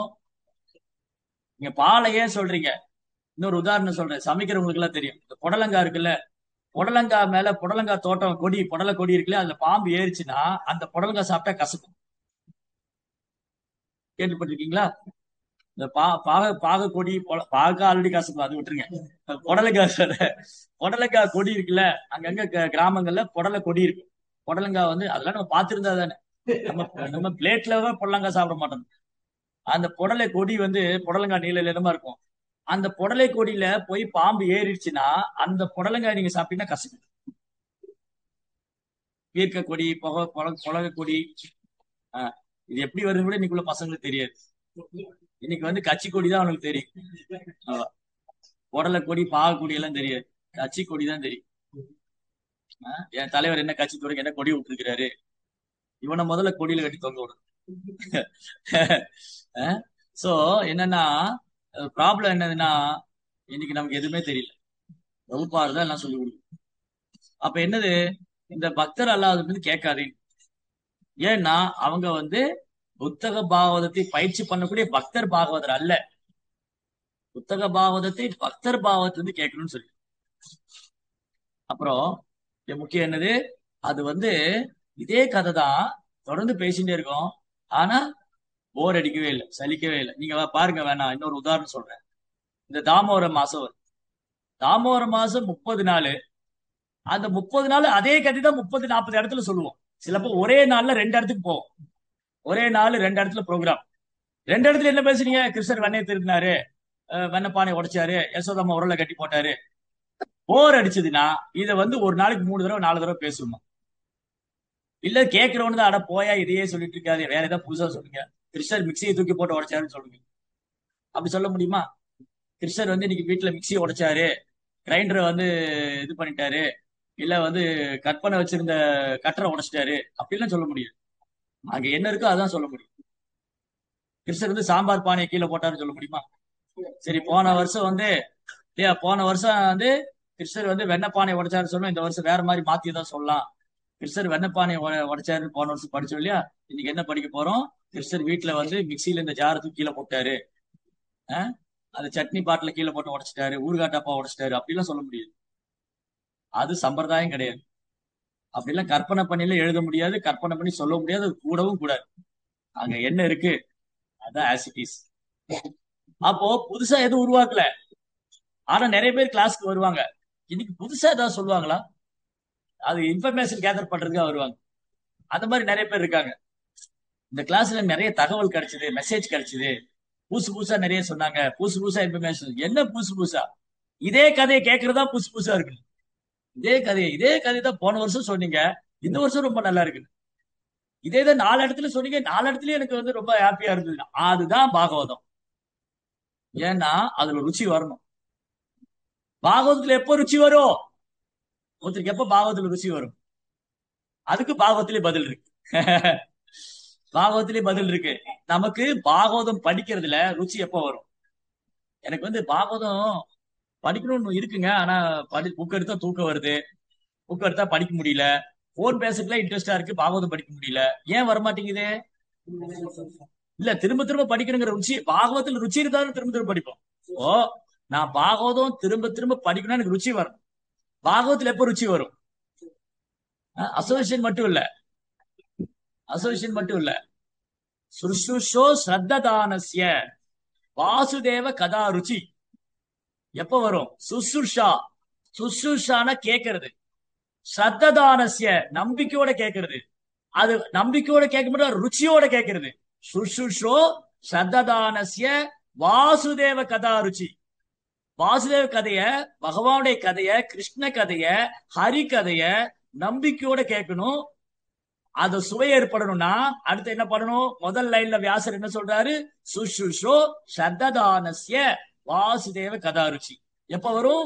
ஷாயன் மகத் சேவையா விப்ரா புண்ணிய தீர்த்தனி சேவனா. பக்தர்களுக்கு சேவை செய்வது மூலமாக வரும். இது ஆன்லைன்ல பண்ண முடியுமா? எனக்கு ஜூம்ல கேட்டு கேட்டு வாசுதேவ கதா ருச்சி வந்துருச்சு அப்படி சொல்ல முடியுமா? ஜூம்ல கேட்டெல்லாம் வாசுதேவ கதா ருச்சி வர நாலேஜ் வேணா கிடைக்கும். ஓ, இன்னைக்கு பாவதம் கிளாஸ்ல சொன்னாங்க இந்த பௌதிக உலகம் துன்பமானது, இந்த பௌதிக உலகத்துல துன்பம் இருக்கு, இதெல்லாம் நாலேஜ் வேணா கிடைக்கும். ஆனா பிராக்டிக்கல் அப்ளிகேஷன் எங்க இருக்கு? பாகவதத்துக்கு உள்ள போகணும். பாகவதத்துக்கு உள்ள போனா என்ன இருக்கு? கிருஷ்ண பிரேமம். பாகவதம் நாலேஜ் கொடுக்கறதுக்காக, அப்கோர்ஸ் பாகவதம் நாலேஜும் கொடுக்குது. ஆனா பாகவதம் என்ன சொல்லுது? நாலேஜுக்காக இல்ல பாகவதம். ஒரு பக்தனுக்கு நாலேஜுக்காக பாகவதம் இல்ல. எப்படி அப்ப பக்தனுக்கு நாலேஜ் கிடைக்கும்? சரி, ஓகே, நீங்க பாகவதம் படிக்கிறதுக்கு முன்னாடியே, பாகவதம் படிக்க முன்னாடியே கிருஷ்ணர் நாலேஜ் கொடுப்பாரு. எப்படி கொடுப்பாரு? சரி, பகவத்கீதைக்கு முன்னாடி கிருஷ்ணர் நாலேஜ் கொடுத்துருவாரு. எப்படி கொடுப்பாரு? வாசுதேவே பகவதே பக்தி யோக பிரயோஜிதக. பகவானுக்கு பக்தி தொண்டு செஞ்சுட்டே இருந்தோம்னா நீங்க எதுவுமே தேவையில்லை. இப்போ நம்ம யாராவது சமஸ்கிருதம் படிச்சிருக்கிறோமா? அப்ப எப்படி இன்னைக்கு பாகவதம் புரியுது நமக்கு? நான் சான்ஸ்கிரிட் ஸ்காலர் ஒண்ணும் கிடையாது. நான் வந்து சமஸ்கிருத கல்லூரியில படிச்சு பட்டம் வாங்கினவங்க கிடையாது. ஆனா இன்னைக்கு இவ்வளவு ஸ்லோகம் சொல்ல முடியுது. எப்படி சொல்ல முடியுது? இன்னைக்கு எப்படி பாகவதம் பேச முடியுது? பக்தி தொண்டு பேச வைக்குது. கிருஷ்ணருக்கு பக்தி தொண்டு செய்யறதுனால பாகவதம் என்னன்னு கிருஷ்ணர் வெளிப்படுத்துறாரு, பாகவதம் என்னன்னு குரு வெளிப்படுத்துறாரு, பாகவதம் என்னன்னு பிரபுபாத் வெளிப்படுத்துறாரு. என்னுடைய சான்ஸ்கிரிட் நாலேஜ் வச்சு நான் பாகவதம் புரிஞ்சுக்க முடியாது. ஓகே, ஜெகதானந்தா வந்து சான்ஸ்கிரிட் காலேஜ்ல படிச்சுட்டு வந்திருக்காரு, அதனால பாகவதம் புரிஞ்சுக்கிட்டாரு. நோ, சான்ஸ்கிரிட் நாலேஜ் எல்லாம் குப்பையில தான் போடணும். சான்ஸ்கிரிட் நாலேஜ் எல்லாம் அவசியம் இல்ல பாகவதம் புரிஞ்சுக்கிறதுக்கு. இந்த கதை கேட்டிருக்கீங்கல்ல, அந்த ஸ்ரீரங்கத்துல அந்த பிராமணர் இல்லையா, அவர் எங்க சான்ஸ்கிரிட்ல படிச்சுட்டு வந்தா பகவத்கீதை புரிஞ்சுக்கிட்டாரு? அவருக்கு எழுத படிக்கவே தெரியாது, எழுத படிக்கவே தெரியாது. ஆனா பகவத்கீதை வச்சு அவங்க குரு சொன்னார், நீ தினம் பகவத்கீதை படிடு. எல்லாரும் அவர் கேலி பண்ணாங்க, பாடுறா, இந்த பிராமணருக்கு வந்து படிக்கவே தெரியாது, புக்கை எப்படி பிடிச்சி எந்த பக்கம் படிக்கணும்னு தெரியாத புக்கு வச்சுக்கிட்டு இருக்கா, அப்படி எல்லாம் கேலி பண்ணாங்க அவரை. ஆனாலும் அவரு தினமும் போய் உட்காந்துட்டு பகவத்கீதை கையில வச்சுட்டு, ஏன்னா குரு சொல்லிட்டாரு நீ தினம் பகவத்கீதை படி. ஆனா படிக்க தெரியாது. அவர் குருட்டே சொல்றாரு, குரு மகாராஜ் எனக்கு படிக்க தெரியாது, உனக்கு படிக்க தெரியல, நீ பகவத்கீதை படிக்கணும். இது என்னடா அது குரு இப்படி சொல்றாரு, எனக்கு தான் படிக்க தெரியாது படிக்க வராதுன்னு சொல்றேன். எழுத்து கூட கூட படிக்க தெரியாது. அது நம்மளே பிராக்டிக்கலா பார்த்திருக்கோம். நம்ம சத்சங்கத்திலேயே ஒரு சில பக்தர்களுக்கு எழுத படிக்க தெரியாது. ஆனா இன்னைக்கு பாகவதம் படிக்கிறாங்க. எப்படி படிக்க முடியுது? படிக்கிறது மட்டும் இல்ல, என்ன படிச்சோன்னு சொல்றாங்க. எப்படி? தேசாம் சததேவதானா பஜதாம் பிரீத்தி பூர்வகம் ததாமி புத்தி யோகம் தம். நான் புத்தி கொடுக்கிறேங்கிறார் கிருஷ்ணா. கிருஷ்ணா புத்தி கொடுத்தா என்ன வேணாலும் பண்ண முடியும். அப்புறம் குரு இருக்காரு, குரு வந்து ஆசீர்வாதம் பண்றாரு. அந்த அப்படிதான் நடந்தது பிராமணருக்கு. குரு சொன்னார் நீ போய் பகவத்கீதை படின்னு. ஆனா எல்லாம் கேலி பண்ணாங்க. நம்ம ஒரு சேவை பண்ணும்போது நம்மள 4 பேர் கேலி பண்ணலாம். என்ன நீ படிச்சு முடிச்சுட்டு கோயில போய் கூட்டிக்கிட்டு இருக்க, என்ன நீ கோயில சுத்தம் பண்ற, என்ன நீ கோ சேவையில போய் சாணி பொறுக்கிட்டு இருக்க. ஆனா ருச்சி நமக்கு தான், அவங்களுக்கு தெரியாது. இந்த கோயிலை சுத்தப்படுத்தினால கிடைக்கக்கூடிய சந்தோஷம் என்னன்னு. பகவானுடைய ஆலயத்தை அம்பரீஷ் மகாராஜ் போய் சுத்தப்படுத்தினாரு. அம்பரீஷ் மகாராஜ் ரகுவம்சோட சக்கரவர்த்தி. அம்பரீஷ் ரகுவம்சோட சக்கரவர்த்தி அவரு. அவர் கூப்பிட்டா 1000 பேர் சேவை பண்ண தயாரா இருக்காங்க. அவருக்கு சேவை பண்றதுக்கு 1000 பேர் இருக்காங்க. சேவகர்கள், பணிப்பெண்கள், அமைச்சர்கள், மந்திரிகள். ஆனா அவர் கோயிலுக்கு போய் சுத்தப்படுத்துறாரு. இவரு ஒரு ராஜாவா இருந்து போய் கோயிலை கிளீன் பண்ணிட்டு இருக்காரு. அதுல டேஸ்ட் அவருக்கு. அந்த சேவை பண்றதுனால ஒரு ஆனந்தம். சும்மா இல்ல இல்ல. பிரதாபருத்ர மாதிரி தான் ரோடு கூட்டினாரு சைதன்ய மகாபுரு. அப்பதான் அவர் மேல பிரதாபருத்ரனை பார்க்கவே மாட்டேன்னு சொல்லிட்டு இருந்தாரு. பிரதாபருத்ர வந்து ஒரு ராஜா, ஒரு பௌதிகவாதி, அவனை பார்க்க மாட்டேன். ஆனா மகாபுருக்கு தெரியும் அவரோட சுத்த பக்தர்னு. ஆனா பிரதாபருத்தருடைய மகிமை இந்த உலகத்துக்கு காமிக்கணும். என்ன பண்ணாரு? பிரதாபருத்தரை பார்க்கவே மாட்டேன்னு சொன்னாரு. அன்னைக்கு பிரதாபருத்தரை ரோடு கூட்டும் போது மகாபுரு உள்ளுக்குள்ள ரொம்ப சந்தோஷப்பட்டார். இந்த தெருவுல ஜெகநாதர் வரப்போறாரு, இந்த ரத வீதியை சுத்தப்படுத்தணும். அன்னைக்குதான் மகாபுடைய கருணை கிடைச்சது பிரதாபருத்தருக்கு. சைதன்ய மகாபுரு கீர்த்தனம் செஞ்சு நடனம் ஆடி அப்படி பக்தி பரவசத்துல அப்படியே இந்த ஜெகநாத தோட்டத்துல அப்படியே ஓய்வு எடுத்துட்டு இருக்காரு. அப்ப பிரதாபருத்தர் என்ன பண்ணாரு? ராஜ உடையெல்லாம் எடுத்து போட்டுட்டு ஒரு சாதாரண வேலைக்காரமா ட்ரெஸ் பண்ணிட்டு போனேன். ஒரு சேவகன் மாதிரி போய் மகாபுடைய பாத சேவை பண்றாரு. மகாபுரு பாதம் பிடிச்சு வர்ற. மகாபுரு தெரியாது வந்திருக்கிறது யாருன்னு கண்டுபிடிக்க முடியாது. மகாபுரு தெரியும். பிரதாப் ருத்ரா இப்ப வந்து பிரதாப் ருத்ரா ராஜா சக்கரவர்த்தியா வரல, அவர் சேவகனா வந்திருக்காரு. அப்படியே கோபிகா கீதம் பாடுறாரு. ஜெயதி ஜெயதிதம் ஜென்மனாதிருதா கோபிகா கீதம் பாடுறாரு. கோபிகா கீதம் பாடனோடனே மகாபுடைய கண்ணிருந்து அப்படி கண்ணீர். பாகவதத்துல கோபிகளுடைய பிரார்த்தனை. அந்த கோபிகளுடைய பிரார்த்தனை கேட்ட உடனே மகாபுரு கண்ணீர் வருது. மகாபுரு எழுந்திரிச்சு போய் பிரதாபுத்திர கட்டி பிடிச்சிட்டாரு. பிரதாபுத்திர கட்டி தெளிவு, நீங்க யாரு சொல்லு, நீ யாரு? நீ இந்த உலகத்துக்கே மங்களமானவன். நீ சாதாரண ஆள் இல்ல. நீ யாரு சொல்லு, நீ இந்த உலகத்துக்கே மங்களமானவன். நீ ரொம்ப அற்புதமான பாட்டு பாடியிருக்க, நீ யாருன்னாரு. பிரதாபுத்திர என்ன சொன்னாரு? I am the great king of Utkal Desh Orissa. அப்படியே சொன்னாரு. நோ, நான் உங்க சேவகனுடைய சேவகனுடைய சேவகன். அந்த பொய்யங்காரத்தை அங்கேயே கழட்டி தூக்கி போட்டார். பிரதாபுது ராஜா சைதன்யமா அப்படியே கருணை வேணும்னா இந்த ராஜ்யத்தை கூட தூக்கி போட தயாரா இருக்கேன்னு. எனக்கு ராஜ்யம் வேண்டாம், நான் ஏன் இந்த ராஜகுலத்துல பிறந்தேன்? இந்த ராஜகுலத்துல பிறந்ததுனால தானே சைதன்யமா என்ன நிராகரிக்கிறாரு. என்ன வந்து கிட்ட விட மாட்டேங்கிறாரு. என்ன வந்து தள்ளி வச்சிருக்காரு. இதே நான் ஒரு சாதாரண குலத்துல பிறந்திருந்தா சைதன்யமா அப்படி என்ன பக்கத்துல வச்சிருப்பாரு. அதனால தன்னுடைய பிறப்பை நொந்துக்கிறார். இங்க நம்மள யாராவது உயர்ந்த குலத்துல பிறந்தா ஏன்டா உயர்ந்த குலத்துல பிறந்தோம்னு வருத்தப்படுமா?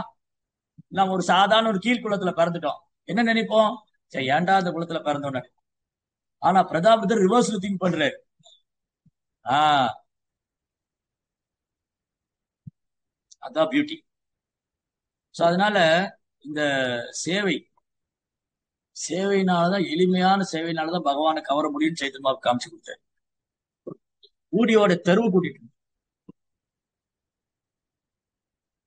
சோ அதனால இந்த பாயிண்ட் என்னன்னா, முக்கியமா இந்த மன்னர்கள் எல்லாமே உயர்ந்த குடும்பத்துல பிறந்திருந்தாலும் அவங்க ரொம்ப எளிமையான பரிமாண சேவை பண்றாங்க.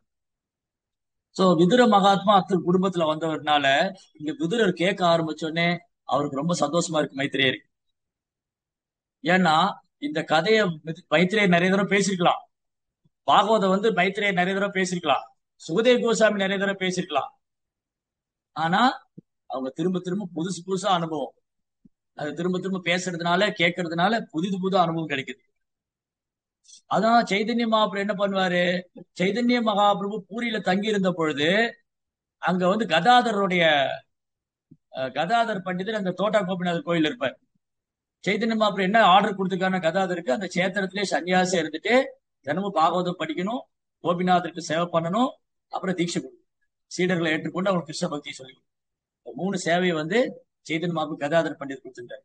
அந்த கஷேத்திரத்திலே சன்னியாசி எங்கேயும் வெளியில போக கூடாது, கஷேத்திரத்திலே இருக்கணும், வாழ்நாள் முழுவதும் கோபிநாதருக்கு சேவை பண்ணணும், அப்புறம் பாகவதம் உட்காந்து பாகவதம் படிக்கணும், அப்புறம் வரக்கூடியவங்களும் பாகவதம் சொல்லிக்கணும், தீட்சை கொடுக்கணும். அப்ப மகாபிரபு தினமும் போவாரு. சைதன்ய மகாபிரபு முழுமுதற் கடவுள், அவர் தான் பாகவதமே. அவர் போய் கேட்கிறாரு, எனக்கு பாகவதம் சொல்லுங்க. அதுலயும் பிரகலாதருடைய கதை, பிரகலாத சரித்திரம், துருவ சரித்திரம், ரெண்டையுமே 100க்கும் மேற்பட்ட தடவை மகாபிரபு கேட்கிறாரா. தினம் வந்து இன்னைக்கு பிரகலாத சரித்திரம் சொல்லுங்க, துருவ சரித்திரம் சொல்லுங்க, இதேதான் தினம். கதாதருக்கும் சலிப்பு தட்டல, மகாபிரபுக்கும் சலிப்பு தட்டல. அப்படி சலிப்பு தட்டி இருந்தா கதாதர் பேசிருக்க மாட்டாரு, மகாபிரபு கேட்டிருக்க மாட்டாரு. அந்த ருச்சி எப்ப வரும், சாயன் மகசேவையா விப்ரா புண்ணிய தீர்த்த நிஷேவனாத், வைஷ்ணவருக்கு சேவை பண்றது மூலமா. சோ புத்தக பாகவதத்துக்குள்ள எப்ப நுழையணும், புத்தக பாகவதத்துக்குள்ள நுழையணும்னா பக்தர் பாகவதத்துக்கு சேவை பண்ணணும். பக்தர் பாகவதத்துக்கு சேவை பண்ணாம புத்தக பாகவத்தோட ஒரு வார்த்தைய, ஒரு எழுத்தை நம்மளால புரிஞ்சுக்க முடியும். தாளகுப்ரன் பாயிண்ட். இங்க அழகா சொல்றாரு, மிக குறைந்த இன்பத்திற்காக. மைத்ரேயர் என்ன சொல்றாரு, ஃபர்ஸ்ட் மைத்ரேயர் சொல்றாரு, மைத்ரேயர் என்ன சொல்றாரு, மிக குறைந்த இன்பத்திற்காக பெரும் துன்பங்களில் சிக்கிக் கொண்டுள்ளவர்களின் நன்மைக்காக. யார் அது?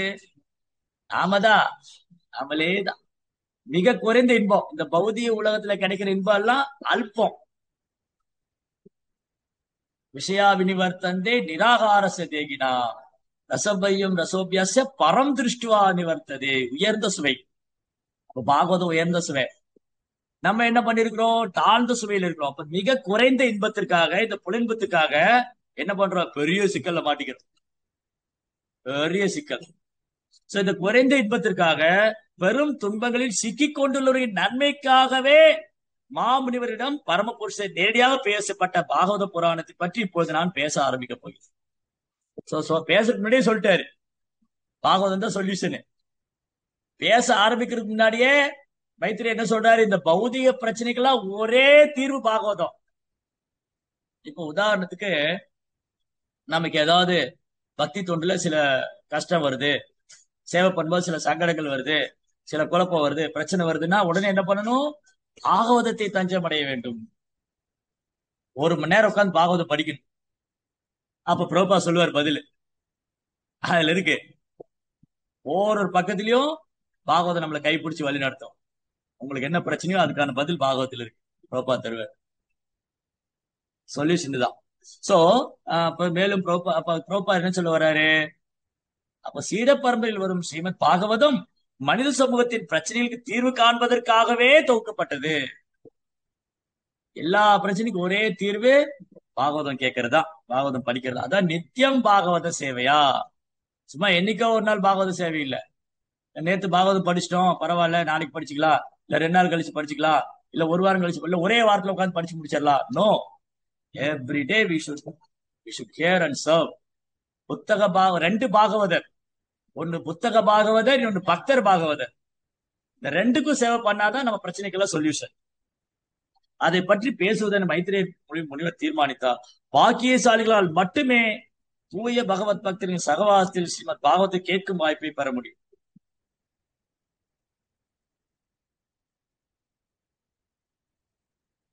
பௌதிக சக்தியினுடைய வசியத்தின் காரணத்தால், பௌதிக சக்தியினுடைய வசியத்தின் காரணத்தால் சிறிதளவு பௌதிக சுகத்திற்காக ஜீவராசிகள் பல கஷ்டங்களை கொண்ட பௌதிக பந்தத்தில் சிக்கிக் கொண்டுள்ளனர். நம்ம ஆல்ரெடி மாட்டிக்கிட்டோம். குடும்ப வாழ்க்கை, கணவன் மனைவி பிள்ளைங்க, already we are bound that, ஏற்கனவே மாட்டிக்கிட்டாச்சு. அதுக்கப்புறம் தான் உடல் என்ற தப்பெண்ணம் கொண்டுள்ள ஜீவராசிகள், தான் இந்த உடல் என்ற தப்பெண்ணம் கொண்டுள்ள ஜீவராசிகள் முட்டாள்தனமாக பல பொய்யான பற்றுகளுடன் தங்களை தொடர்புபடுத்திக் கொள்கின்றனர். இதுதான் நடக்குது நம்ம லைஃப்ல. ரொம்ப தெளிவா சொல்லிட்டேன். முதல்ல நான் இந்த உடல் நினைக்கும் போதுதான் எல்லா பிரச்சனையும். அந்த உடல்ங்கிற தப்பெண்ணத்தினால ஜீவராசி என்ன முட்டாள்தனமாக பல பொய்யான பற்றுதலுடன் தங்களை தொடர்புபடுத்தி கொள்கின்றனர். பௌதிக பொருட்களுடன் நிரந்தரமாக வாழலாம் என்று அவர் நினைக்கின்றனர். இந்த தப்பெண்ணம் மிகவும் தீவிரமானதாக இருப்பதால் பகவானுடைய புறசக்தியின் கீழ் ஒவ்வொரு பிறப்பிலும் ஒருவன் தொடர்ந்து துன்பங்களை அனுபவித்தே வருகிறான். புத்தக பாகவத்துடன் பாகவதம் என்ன என்பதை அறிந்துள்ள பகவத் பக்தியுடன் ஒருவன் தொடர்பு கொள்வாரேயானால் அத்தகு பாக்கியசாலியால் பௌதிக சிக்கலிலிருந்து வெளியேற முடியும். நம்ம எல்லாருமே பௌதிக சிக்கல்ல வெளியேற முயற்சி. Very very important. சிக்குண்ட வாழ்க்கையில இருந்தோம்னா நம்ம பாகவதம் சரியா கேட்கல, பாகவதம் சரியா படிக்கல, சாண்டிங் ஒழுங்கா பண்ணல, இதான் ரீசன். அந்த 2 hour சாண்டிங், 2 மணி நேரம் ஜபம் அழகா பண்ணணும், 1 மணி நேரம் பாகவதம் அழகா படிக்கணும், 1 மணி நேரம் பாகவதம் அழகா கேட்கணும். அப்படின்னா நம்ம அழகான பக்தராயிருக்கும். இல்லாட்டி அழுக்கு பிடிச்ச பக்தராகவே தான் இருக்கும். நம்ம அழகான பக்தராகணுமா? அழுக்குங்கிறது தோற்றத்துல அல்ல, இதயத்துக்குள்ள. அழுக்குன்னா குளிக்காம இருக்கிறது, இல்ல நல்ல திலக்கெல்லாம் போட்டுக்கிறது அழகு, அப்படி இல்லை.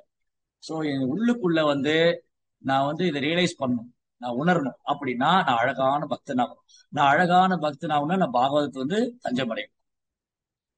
1 மணி நேரம் உட்காந்து பாகவதம் படிக்கணும், நோட்ஸ் எடுக்கணும். பாகவத்துல பொருள் ப்ரோப்பா என்ன சொல்லியிருக்காரு, இதுல என்னென்ன ப்ராப்ளம் எனக்கு இருக்கு, நான் இதுல ஃபாலோ பண்றது இல்ல எது நான் ஃபாலோ பண்ண நல்லது இருக்கும். நம்ம என்னென்ன ஒரு சார்ட் போடும். இன்னைக்கு பாகவதம் ஒரு 10 பக்கம் படிச்சுட்டு ஒரு ஒரு நோட்ல சார்ட் போட்டு நடுவில் ஒரு கோடு போட்டு இது இதெல்லாம் நான் ஃபாலோ பண்ணிட்டு இருக்கேன், அதெல்லாம் ஃபாலோ பண்றது இல்ல, எது ஒழுங்கா ஃபாலோ பண்றது எது ஒழுங்கா எடுத்தாலே நாமளே ஜட்ஜ் பண்ணலாம். வேற யாரும் சர்டிபிகேட் எல்லாம் தர வேண்டாம். இல்லையா? பாகவதம் படிச்சுட்டு இன்னைக்கு ப்ரோப்பா சொன்ன விஷயத்துல எது நான் பண்றது இல்ல, எது பண்ணிக்கிட்டு இருக்கேன், எது தப்பா பண்ணிட்டு இருக்கேன், எது சரியா பண்ணிட்டு இருக்கேன், எது முழுமையா பண்றது இல்ல, எது முழுமையா பண்ணிட்டு இருக்கேன், இப்படி நம்ம பரிச்சு பண்ணணும். வேற யாரும் பரிச்சு பண்ணுவாங்க. பக்தி சாஸ்திரி எல்லாம் பரிச்சு பண்ணிட்டாங்களா நினைக்காதீங்க. அது சும்மா அது எப்படி எக்ஸாம் எழுதுறோம் நமக்கே தெரியும். பக்தி சாஸ்திரியில நான் பகவத்கீதையில அலசி ஆராய்ச்சிட்டேங்க, எக்ஸாம் எல்லாம் எழுதிட்டேங்க. நோ, அதெல்லாம் பரிச்சையே இல்ல. கிருஷ்ணா பிராக்டிக்கலா பரிச்சை வைப்பாரு, அதுதான் பரிச்சை.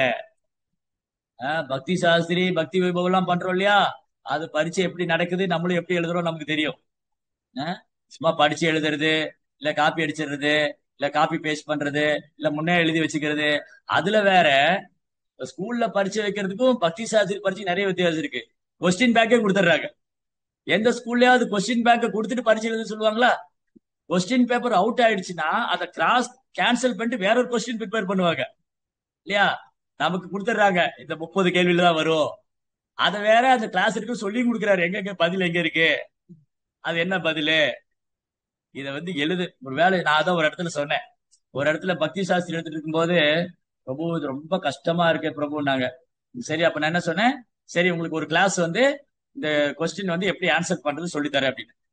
அப்புறம் வந்தாங்க, பிரபு இது ரொம்ப கஷ்டமா இருக்கு, நான் ஒண்ணு பண்றது எங்க இருக்குன்னு சொல்லித்தரேன் அப்படின்னு. பிரபு ரொம்ப கஷ்டமா இருக்கு, நீ உங்களுக்காக நான் தான் எக்ஸாம் எழுதணும். இனி உங்களுக்காக நான் தான் எக்ஸாம் எழுதணும், வேற வழியே இல்லை. அதுல இன்னொரு பியூட்டி என்னன்னா, உபதேசாமிர்த புக்கே 20 பக்கம் தான் இருக்கு. அது இருக்குதே 10 சாப்டர் தான். அது எக்ஸாமா, அப்புறம் வச்சுக்கலாமா, இன்னும் தள்ளி போடுங்க, இன்னும் 10 நாள் கழிச்சு வைக்க, ஒரு வாரம் கழிச்சு வைக்க. அது இருக்கிறதே சுத்தி சுத்தி பார்த்தாலும் 10 ஸ்லோகம் தான் இருக்கு, அதுக்கு 10-20 கேள்விதான் இருக்கு. அதை படிச்சு எழுதுறதுக்குள்ள அதை கேள்வியும் கொடுத்து, அந்த 20 பக்கம் இருக்கிற புக்கு கேள்வியும் கொடுத்து, அந்த கேள்வியில எந்த கேள்வி வரும்னு சொல்லி கொடுத்து, அதுக்கு பதிலும் சொல்லி கொடுத்து, இதுக்கு மேல நான் தான் உட்காந்து எழுதுறேன்.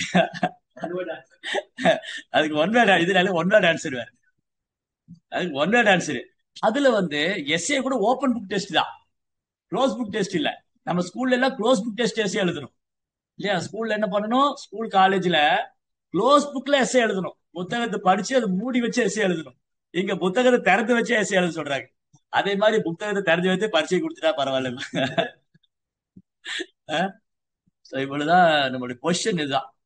அதனால ரொம்ப அழகான வாய்ப்பு பாகவதம் படிக்கிறது, கேட்கறது. இதை நாம் தவற விடவே கூடாது. எவ்வளவுக்கு சிந்தையோட பாகவதம் கேட்கிறோமோ படிக்கிறோமோ பக்தர் சங்கத்துல அவ்வளவுக்கு நம்ம ஆன்மீக முன்னேற்றத்தை நம்மளால உணரும். ஹரே கிருஷ்ணா. चंद्रा श्रीमद भागवतम की जय, श्रीमद् भागवत की जय।